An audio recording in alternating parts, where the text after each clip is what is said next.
Good morning. Good morning. I have to keep my distance from the microphone because it's fixed, but it's loud. Welcome. I'm Jan Miller, one of the co-chairs of the Board of Assessors, and I'll be your worship associate this morning. First Parish in Framingham is a welcoming congregation. We celebrate and welcome people of all sexual orientations, races, ages, gender identities, abilities, and beliefs. We welcome you if you're joining us for the first time here in the Meeting House, on Zoom, or if you are watching this service after the fact. Whoever you are, whomever you love, wherever you are on life's journey, you are welcome here. Unitarian Universalism is a progressive, inclusive faith guided by moral principles such as the worth and dignity of all. We draw inspiration from world religions and philosophies, science, history, and the arts. I draw your attention to the announcements in the order of service. Due to our holiday bazaar happening this afternoon in Scott Hall, we will not be having coffee hour today. That said, first parishioners are invited to browse early between 11 and 12. A huge thank you to the organizers of and contributors to this special holiday event. Many hours have gone into the planning and preparation. Please support their great work. For the safety and comfort of all, please remember to keep your mask on at all times when you're inside a First Parish building, unless you are actively eating or drinking. Please also turn your phones and other devices that might make noise to their quietest setting. And finally, since 1701, people have gathered as this community, seeking peace and seeking meaning. Those people are like you. You belong here, perhaps for just the next hour, but we hope for longer. You belong here, and we are happy to have you with us. I now invite you to settle into this space. Take a deep breath in and out. Continue to take a few more deep breaths. Begin to let go of what you need to let go of to be more fully present to yourself, one another, and the sacred in this time and place.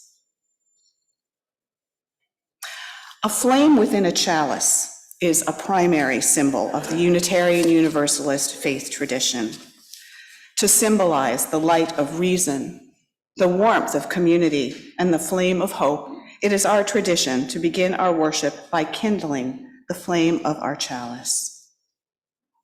We light our chalice this morning with these words by Atticus Palmer. We call this light before us in hope that we may always remain a strong community, working together to make the world a better place. When we are grieving or sad, when we are challenged, when we need help, this flame guides us out of the darkness. When we are cheerful, when we celebrate, when we accomplish a great task, when we return to a place that makes us happy, the chalice reminds us to share our happiness with others.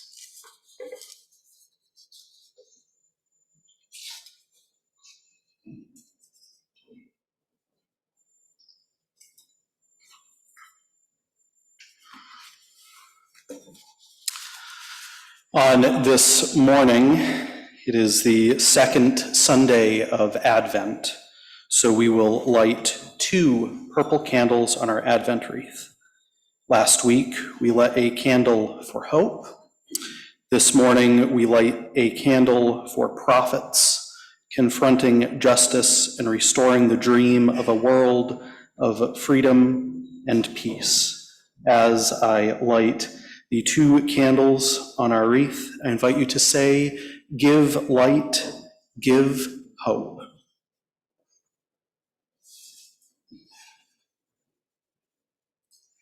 Give light, give hope.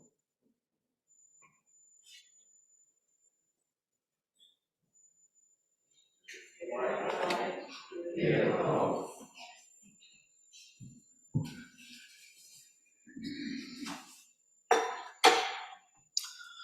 I invite you now to rise in body or spirit. Both of those work just fine to sing our opening hymn, which is number 225, O Come, Emmanuel, and remain standing for our sung affirmation and spoken affirmation. Thank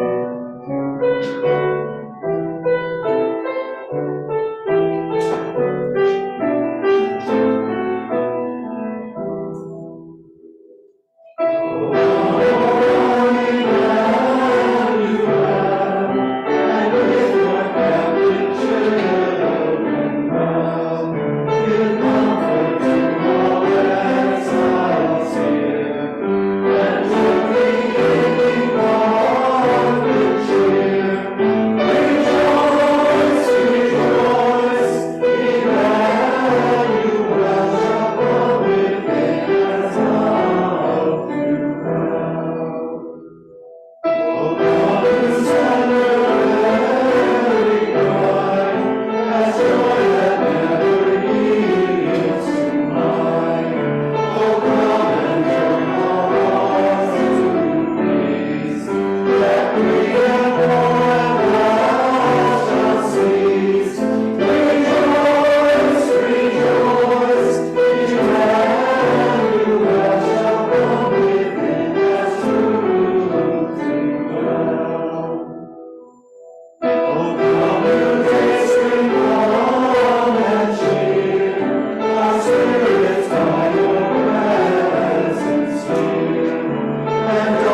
Love is the doctrine of this church. The quest of truth is its sacrament, and service is prayer. All together in peace, to seek knowledge in freedom, to serve all life with compassion, to the end that all souls shall grow into harmony with the divine. This is our great covenant, one with another and with our God. You may be seated. This morning, both Lauren, our DRE, and Tom, her husband, and our tech volunteer are out sick with COVID. We send healing thoughts to them. Pete, if there are folks who are waiting in the waiting room on Zoom, I know my wife is one of them. So Pete, wherever you are, if you want to let everyone in, that would be wonderful on Zoom. So Elizabeth, our ministerial intern, will be sharing the time for all ages today.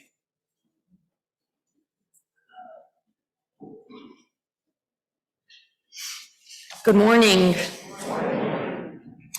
So let's do this popcorn style for just a minute, but who can tell me what are some words you associate with December, especially if you celebrate Christmas? Ben? Holiday season. Yes, holiday season. Shopping. Oh, pine scent. Shopping, I heard. Yes? Snow. Birthdays. Christmas tree, family. Anticipation. Elves. Caroling. Advent cookies. Stress. Now we're getting there. Candlelight. Beautiful. So yes, right? Excitement, anticipation, happiness, hopefully. All true.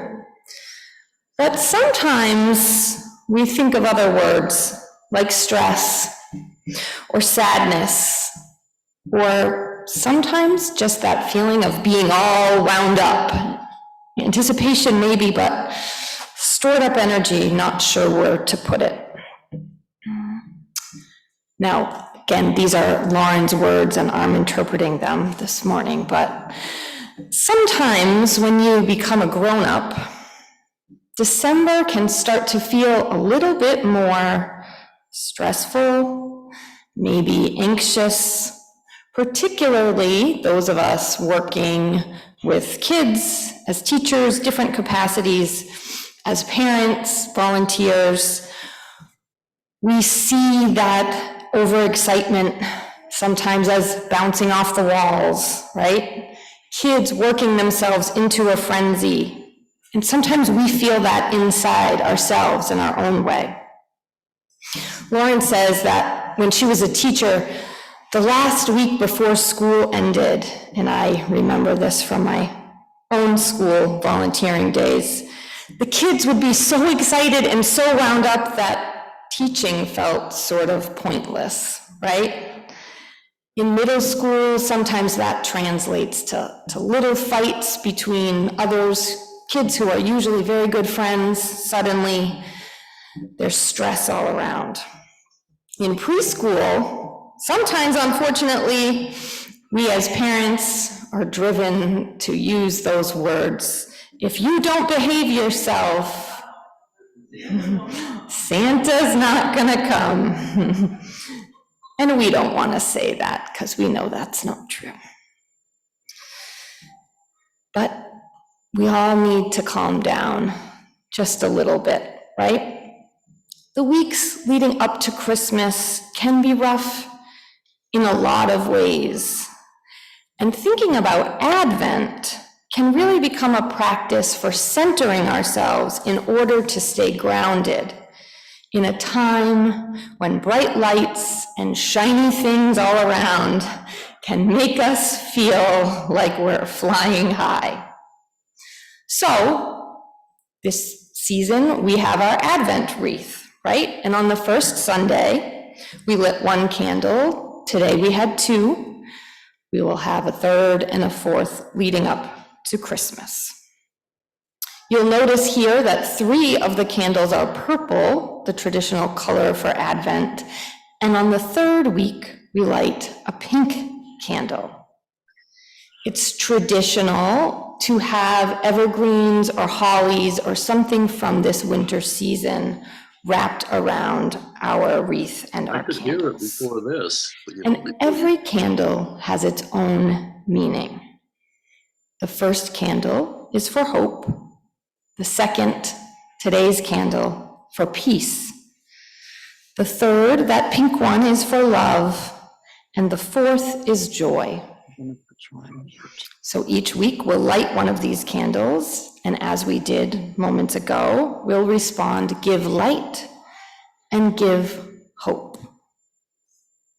There are actually lots of different ways to celebrate Advent. Some families do special things at home with like a nature focus. It's an interesting time with these changing seasons to be outside and see what you can notice.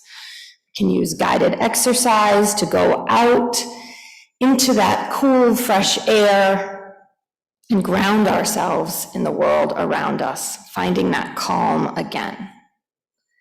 How you celebrate this time is less important than why.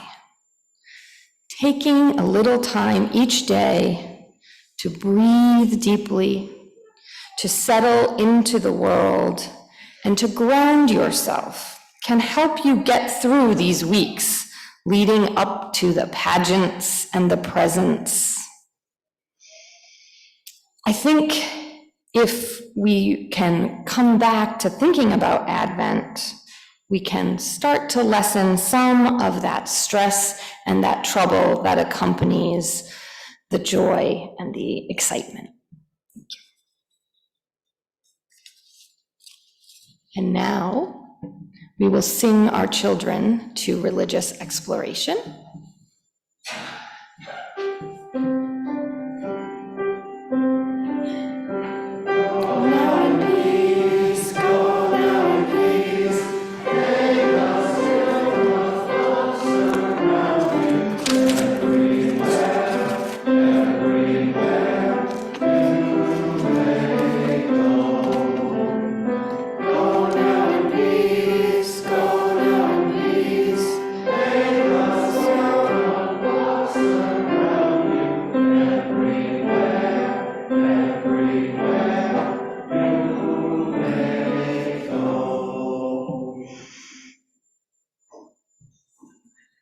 In our community, there is great joy, and there is also great sorrow.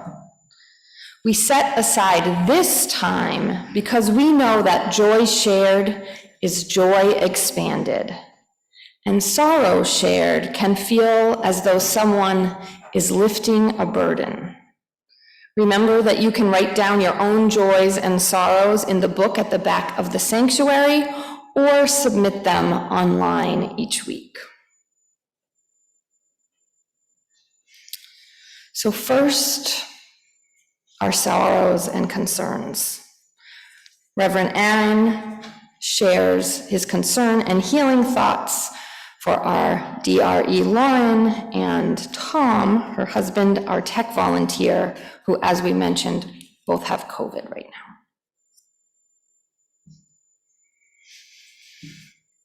Jane shares this sorrow. I'm thinking of my cousin and her family this morning who lost their beloved son and brother, Adam, to suicide. It was an unexpected and devastating heartbreak. Please join us now in singing the first verse of Comfort Me.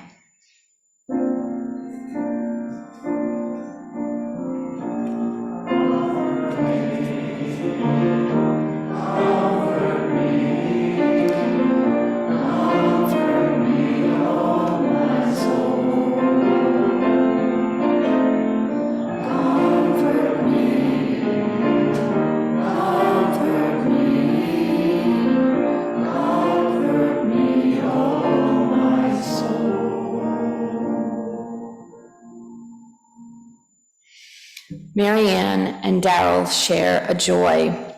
It has been 8 months since our transplant surgery. We couldn't have done it without rides, meals, and visits from the First Parish community. Thanks. We have another joy from Ellen, who writes, I'm grateful for Charlie's successful 2 months of chemo and radiation. There is great optimism for complete recovery. Pam shares a joy that it was so wonderful to see Vicky walking and smiling in the grocery store yesterday.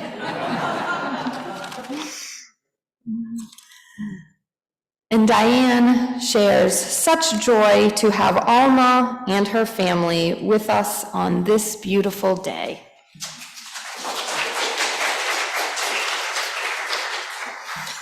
Let's join now in singing verse 2 of Comfort Me.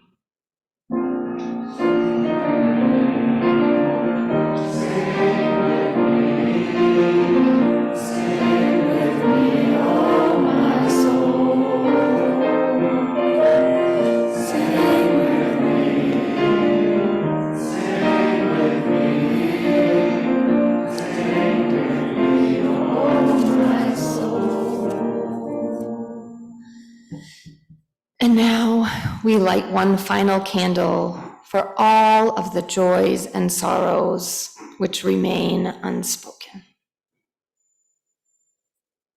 And we'll close with verse 3 of Comfort Me.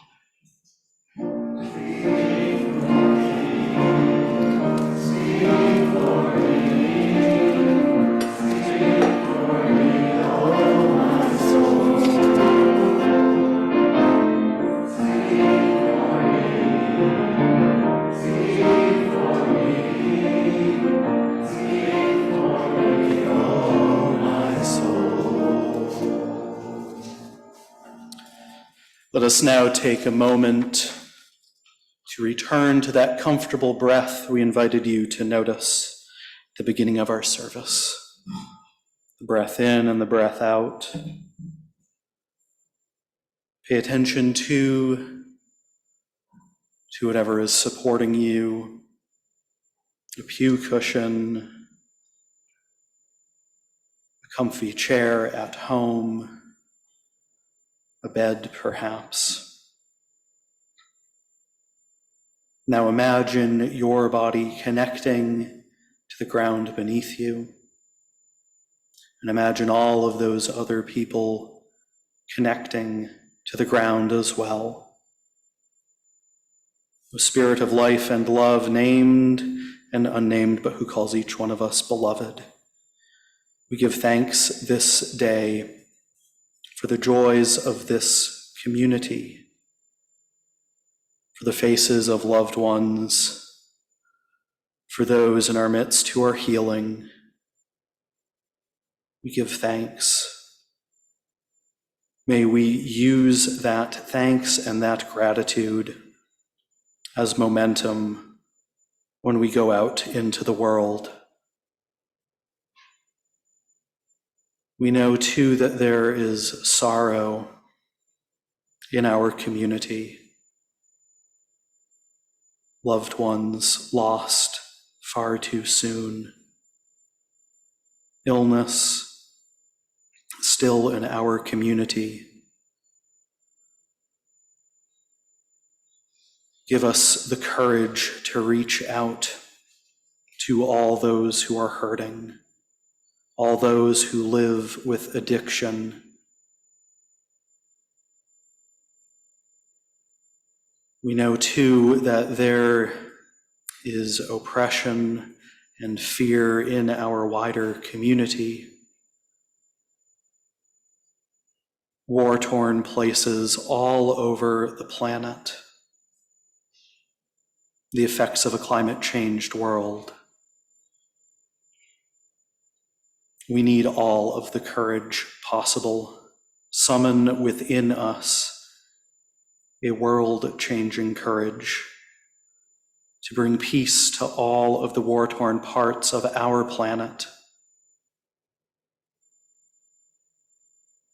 courage to help heal broken hearts.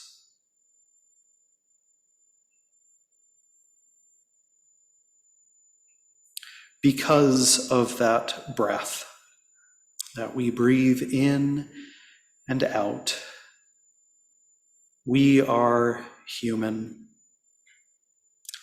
This means that we make mistakes, we fumble with our words, we put up barriers. Because of our breath in and our breath out, we also have courage and we have integrity.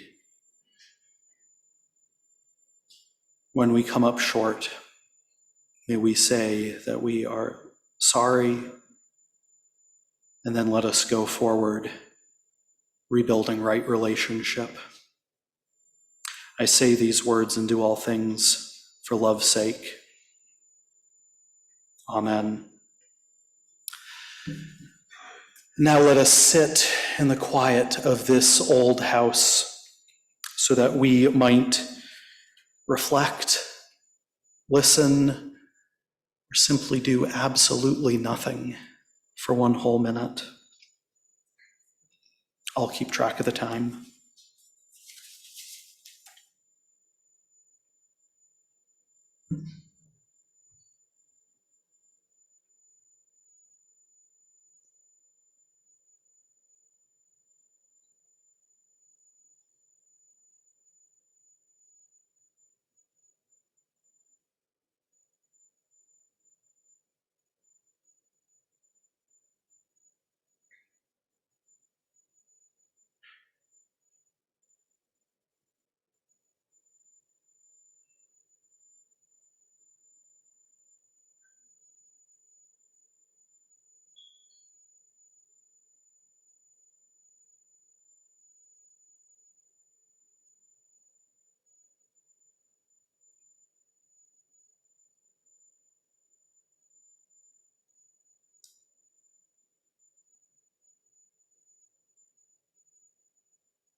May the stillness that we felt even as it is broken, may we remember that stillness when our world becomes turbulent. If we returned to it now, we can return to it again when we need it.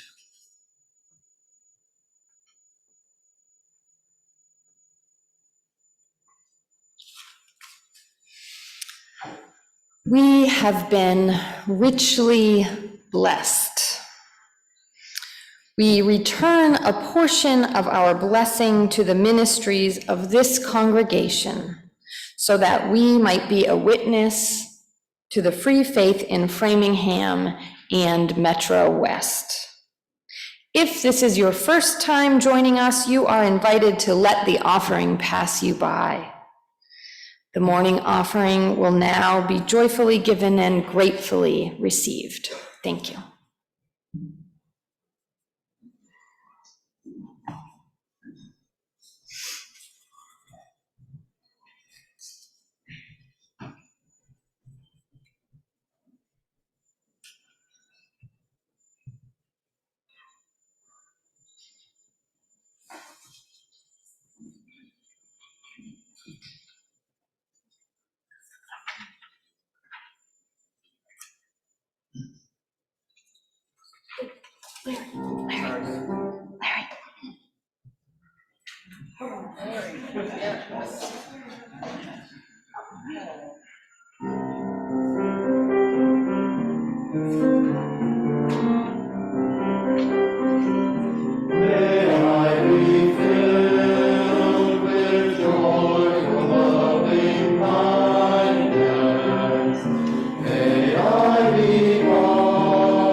That was beautiful.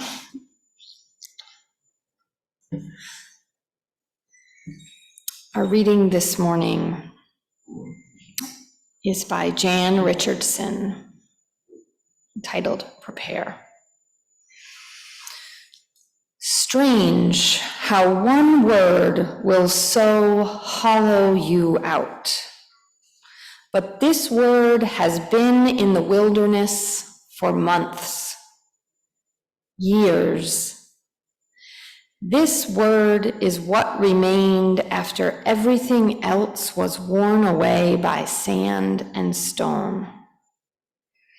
It is what withstood the glaring of sun by day, the weeping loneliness of the moon at night.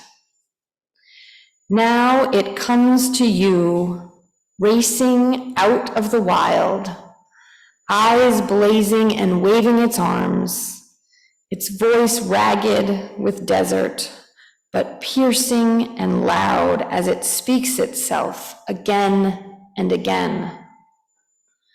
Prepare, prepare. It may feel like the word is leveling you.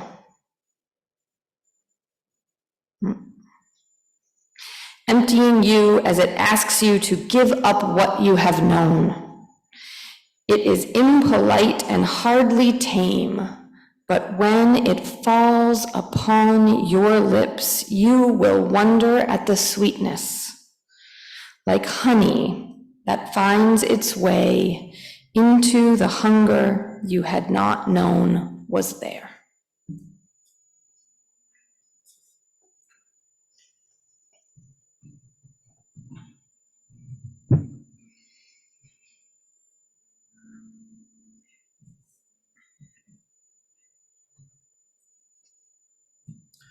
So here we are in Advent, a season that is like a tractor beam, pulling you toward the Christmas story, pulling you toward that moon, no, that's a space station, no, that's the star that points the way towards Jesus.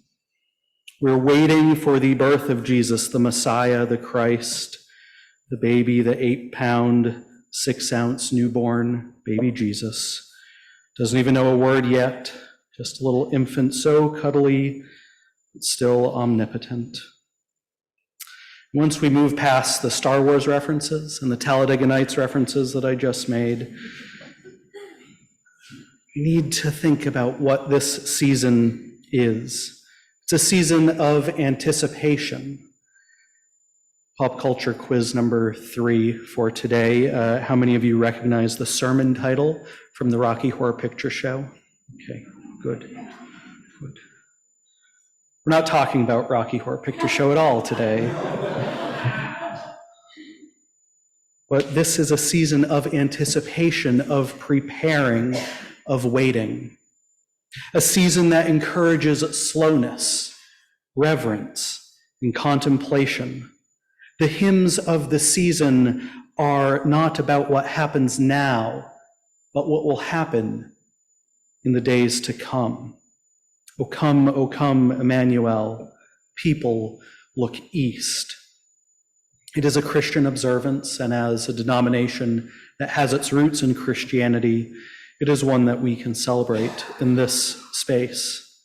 It is a season that resists the commercialization of the season, one that actually serves as a wall to the season of Christmas, saying, not yet.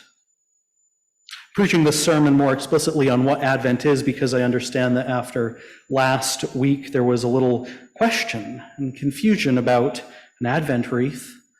What is that? What is Advent? As you might know, in many expressions of Christianity, there are liturgical seasons, much like how our landscape moves from fall to winter to spring to summer. There too, in the Christian tradition, are liturgical seasons, ordinary time, Lent, Epiphany, and Advent being some of them. These seasons are marked by certain readings and sometimes by colors, a color in the vestment that are hung in sanctuaries or worn by clergy. This season of Advent is a 4-week season beginning 4 Sundays before Christmas and ending on Christmas Eve. Advent coming from a Latin phrase translated to until the coming. It is a time where Christians prepare for the birth of Jesus, the nativity of Christ. If we wish to trace the origin of the season, we can go back to the 4th century, when it was a 3-week preparation for the Feast of the Epiphany, celebrated around January 6th. In other places, it was a 6-Sunday season. Then it became 5 until the 4 that we celebrate. The Advent wreath is said to have come from a German Protestant pastor, Johann Wichern, in the 19th century. He was not just a pastor, but a teacher. And at the school that he ran, his students would come and ask him many times, "Is Christmas here? Is Christmas here? Is Christmas here?" So he got a wagon wheel and he put 4 candles on it for the 4 white candles for the Sundays, and 20 small red candles. The red candles were lit on the weekdays. And it seems that it reached the United States in around the year in the 1930s. Now, much like our uncertainty about how the chalice in our faith tradition morphed from a 2D signal into a 3D liturgical object, I can't quite figure out when Unitarian Universalist congregations started having Advent wreaths in their sanctuary. Anecdotally, meaning I texted a friend, I think it was 2 friends actually, it seems that it has spread fairly recently. I recall an Advent wreath with candles being lit in worship at First Parish Church in Groton when I started attending in 2003. It is clear, however, that in our faith tradition, this was a devotional season, in especially the historic Universalist churches. The meditation manuals that are still published by Skinner House Press got their start as Lenten devotions by our legacy denominations. And in the 1950s, those were Advent devotions as well by the Universalist Church of America. Now, even with this knowledge, I don't know how widespread this practice is as a practice for public worship. We can look back at our historical hymnals. In the 1872 hymn book, there were 13 hymns for Advent. Then in 1937, in the Red Hymnal, Hymns of the Spirit, which was published both by the Unitarians and the Universalists, there were 6 Advent hymns. The number gets smaller when you get to the Hymns for the Celebration of Life, which was used from 63 until 92, when there were 5 Advent carols. And our current hymnal, Singing the Living Tradition, includes just 3. Well, I don't have the answers as to how widespread those public worship practices of Advent are in our Christian sibling churches. I also don't recall what practices we shared in seminary. I went to a liberal Christian seminary, and normally we would share about what our churches were doing, but this was also exam season, so we were distracted during that time.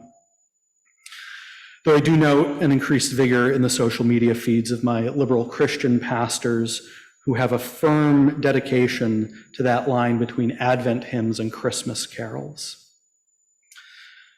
Now, whenever the giant billboard-sized posters go up in front of the Catholic parishes in our city, imploring Christians and likely others to keep Christ in Christmas, I admit that I struggle with seeing them go up before Christmas. Because of my stubborn internal liturgical calendar, I have to chuckle at their very presence before Christmas. It goes against what they are proclaiming. I understand the reason behind them, of course. Posting them during that actual 12-day season of Christmas wouldn't make sense. And my phrase that I like, keep the adventure in Advent, doesn't seem to have caught on. And certainly not make Advent great again. But I wonder, what if? What if we examined this a little bit more? There are various times when Christians say they are called to be an Easter people in a Good Friday world when describing their mission. Easter people in a Good Friday world, meaning people who are about rebirth and rebuilding rather than about death. My favorite variation of this is also Holy Saturday people in an Easter world. That is, how might we dwell in the anticipatory hope and save people from the hells that are in this world and in this life. This morning, I wonder, what about being an Advent people in a Christmas world? In a world that seems to be so hopeful in new life. A world reoriented now towards the hustle and the bustle. We want to skip right to Christmas.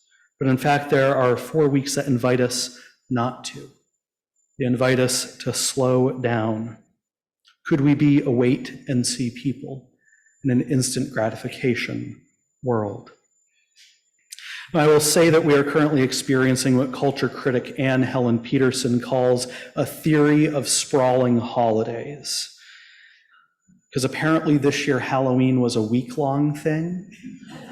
And apparently now you can buy Advent calendars for months that are not December. Advent both helps us resist that and has also fallen victim to it. How many of you bought an Advent calendar, have an Advent calendar at home that you bought just for this holiday? I will fully admit that I have 3 at home. One filled with jam, one filled with cheese, and one filled with wine.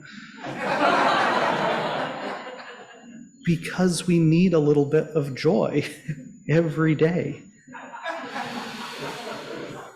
When I searched on Amazon for Advent calendar, there were 6,000 items that came up.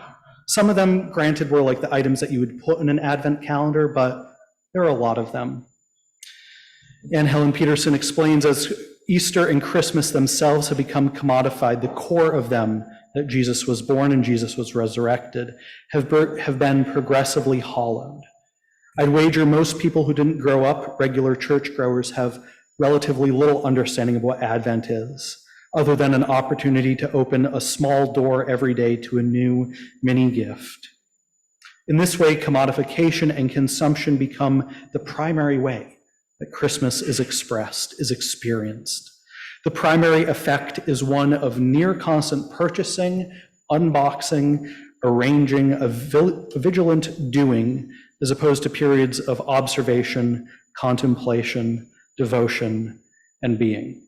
And I agree with her, and I like my special jam. As she explains, and I agree with her, I'm not trying to put the Christ back in Christmas here, just highlighting the very American practice of filling opportunities for stillness or doing nothing but being with activity. Where is the opportunity for stillness in this holiday season? Where is the opportunity and the invitation for just being? What happens when you celebrate a holiday in its simplest form? Have you ever had a holiday season where you had to significantly rearrange things? When the season ended up being different than you imagined it would be? Or maybe your holiday is normally a quiet one, then all of a sudden it had to change, it had to be raucous. It doesn't happen too often, but when it does, it's startling. Have you ever had to sing a minor key melody or harmony line when the dominant music is in a major key? That is perhaps what Advent people in a Christmas world might feel like. I think about one time where I really could have used the season of Advent. It was the season around Christmas of 2017. My first marriage legally dissolved earlier in the fall. My family was as far away as they could possibly be in Massachusetts and California, and I was serving a church in Texas. I was alone. Y'all, I was lonely. I didn't want to do the season the way that I had normally done it. I didn't choose to put a Christmas tree up that year. I focused instead on the Christmas service, the Christmas Eve service.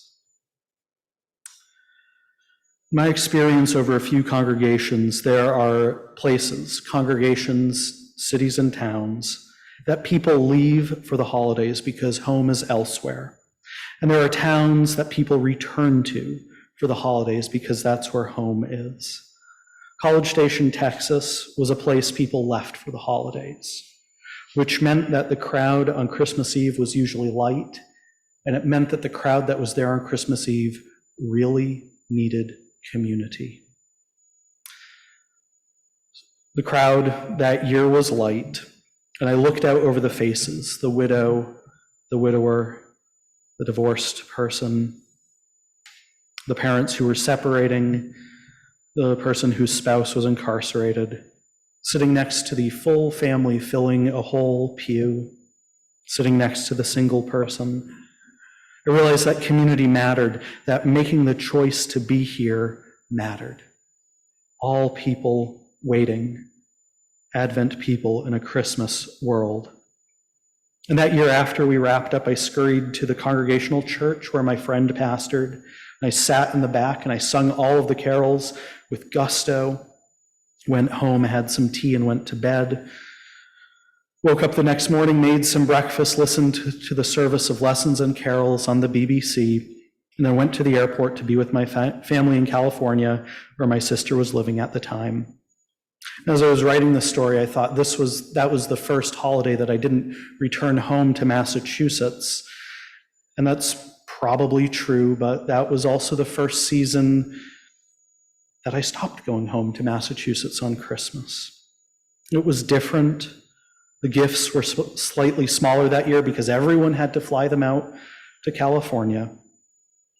We got to celebrate the holiday in different terms. It was a slower way of doing it. I never want to go back to that loneliness, but I also don't regret it at all. There was melancholy, don't get me wrong, but sometimes I like melancholy. It feels like a better balance between joy and sorrow.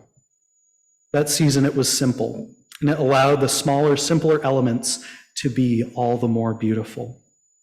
It is a way to reclaim a little bit of joy when things are tender. When Advent is observed, it actually contains Christmas to Christmas. It allows us to feel all of the feelings that we might have.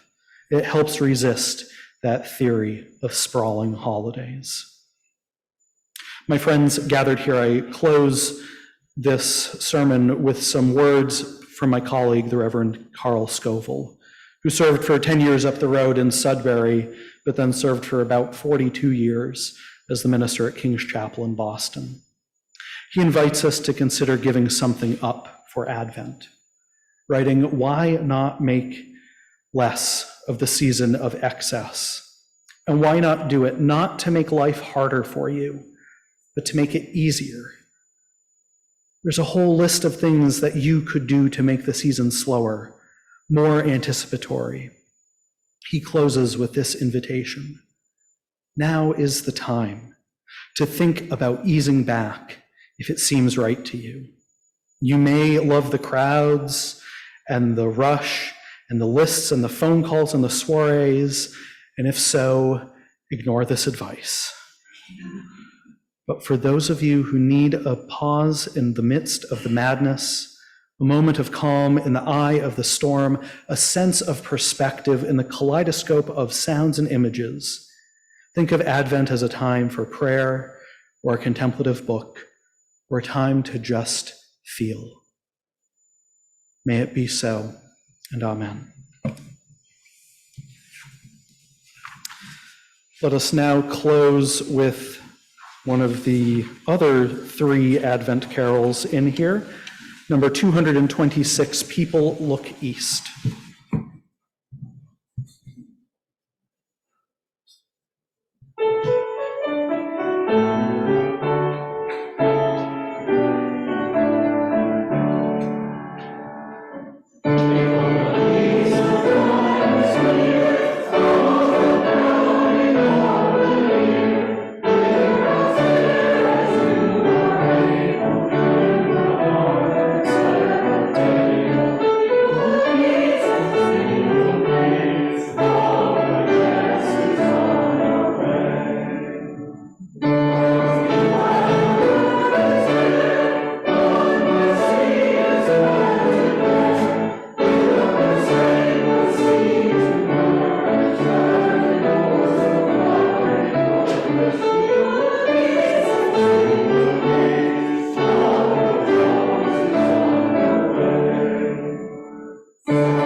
And so as we leave this friendly place, let us take the light of love out into the world and use it to brighten our pathways. And when we need to rest or recharge, be challenged or affirmed, may that light guide us safely back. May we hold the light always, and the light hold us always.